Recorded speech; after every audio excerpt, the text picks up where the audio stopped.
বিএনপির প্রতি মাঠ বা নির্বাচনী পরিবেশ নিয়ন্ত্রণে নেয়ার বা রাখার যে অভিযোগগুলো আছে, কিভাবে কি বক্তব্য রাখবেন এই প্রশ্নের বা অভিযোগের বিপরীতে? আজকে আমন্ত্রিত অতিথির মধ্যে 4 জনই আগামী 12 তারিখে নির্বাচনে প্রতিদ্বন্দ্বিতা করতে যাচ্ছে।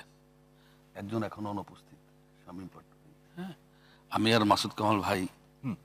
মাসুদ কামাল ভাই ইলেকশন না করলেও আমি জাতীয় সংসদ নির্বাচন করার সৌভাগ্য আমার হয়েছে। হয়তো নির্বাচিত হতে পারিনি, হয়ে নাই, ওয়াজ 31।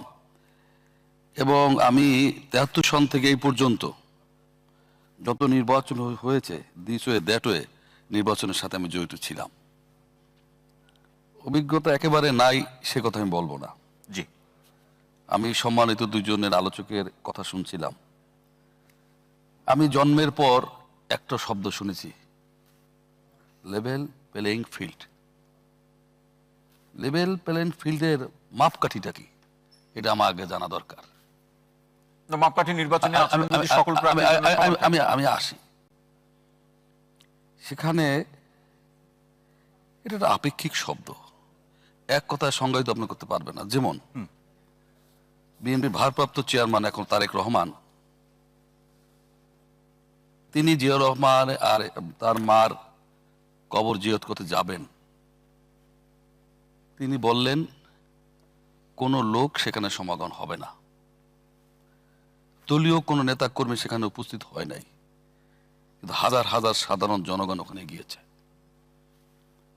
তার সিকিউরিটির জন্য এই হাজার হাজার জনগণকে সামলাতে গিয়ে তার জন্য 50-60 জন পুলিশ দরকার।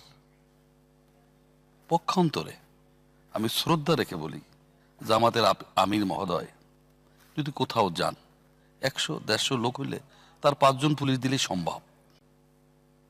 এখানে আপনি এটাকে কিভাবে মূল্যায়ন করবেন?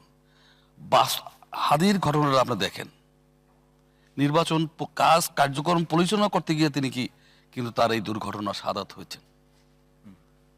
নিরাপত্তার দরকার। এখন এটাকে আপনার বাস্তবতার নিরিখে আপনার মেনে নিতেই হবে। না, বাস্তবতার নিরীক্ষেটা কি মাসুক ভাই, যে বড় দলের সবকিছুতে একটা নিয়ন্ত্রণ থাকবে, তারা যেভাবে বলবে এটাই কি বাস্তবতা? মানে লেভেল প্লেইং ফিল্ডের ডেফিনিশন বড় দল হিসেবে নির্দিষ্ট ডেফিনিশন আপনি করতে পারবেন না, বাস্তবতার নিরিখে বাধ্য হবে। আমি আপনাকে বলি, যেমন আপনার উনি উত্তর অঞ্চলে 11 তারিখ থেকে কয়েকদিনের জন্য যাবেন। জি, 4 দিনের জন্য সফর। 4 দিনের জন্য যাবেন। সেখানে যে লোক সমাগম হবে সেটাকে কন্ট্রোল করতে গিয়ে আপনার সিকিউরিটির প্রয়োজন আছে না? হাদির ঘটনার পর কি আপনি নড়েচড়ে বসবেন না? তারপরও তো উনি দেশে আসার আগে উদ্বেগ উৎকণ্ঠা প্রকাশ করে নাই। সেখানে তো সিকিউরিটি দরকার, তার জন্য পুলিশ বেশি দরকার। এটার সাথে লেভেল প্লেইং ফিল্ডের কোনো সম্পর্ক নাই। আসেন না আপনার এই যে প্রশাসন বলেন, নিরপেক্ষর কথাটা যে বলেন বারবার, 15 বছর এই 15.5 ফেসিস্টা বলে প্রশাসন একটা দলীয় দাসত্বে পরিণত হয়েছে।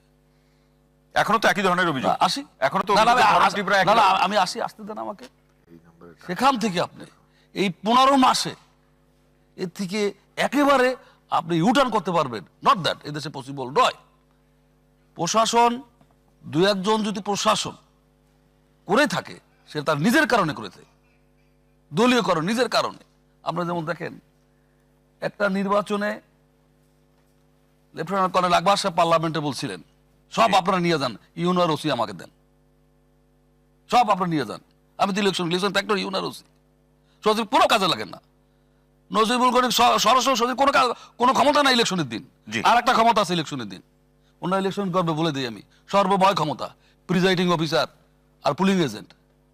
ওনারা যে পুলিং এজেন্ট নিয়োগ করবেন, প্রিজাইডিং অফিসার যদি লেখে ইলেকশনের দিন এখানে সুষ্ঠু নির্বাচন হয়েছে, কারো ক্ষমতা নাই, সেটা ইলেকশন কমিশনের ক্ষমতা নাই, এটাকে বলবে না যে সুষ্ঠু নির্বাচন হয় নাই। প্রিজাইডিং অফিসার যদি লেখে এখানে সুষ্ঠু নির্বাচন হয় নাই, যদি লিখিত একবার দিতে পারে, ওটা বাদ দেওয়ার ক্ষমতা নেই কারো। পুলিং এজেন্ট যদি দাঁড়াইয়া বলে, জসিমউদ্দিন সরকারের পুলিং এজেন্ট দাঁড়াই বলে এখানে নির্বাচন হয় নাই, বন্ধ করে, এটা জাল ভোট, সেটা বাধ্য তার সেই গাছ পাশালা পুলিশ থাকতে হবে, যেটা আমাদের দোষ আমি দেখছি যেটা অনুপস্থিত।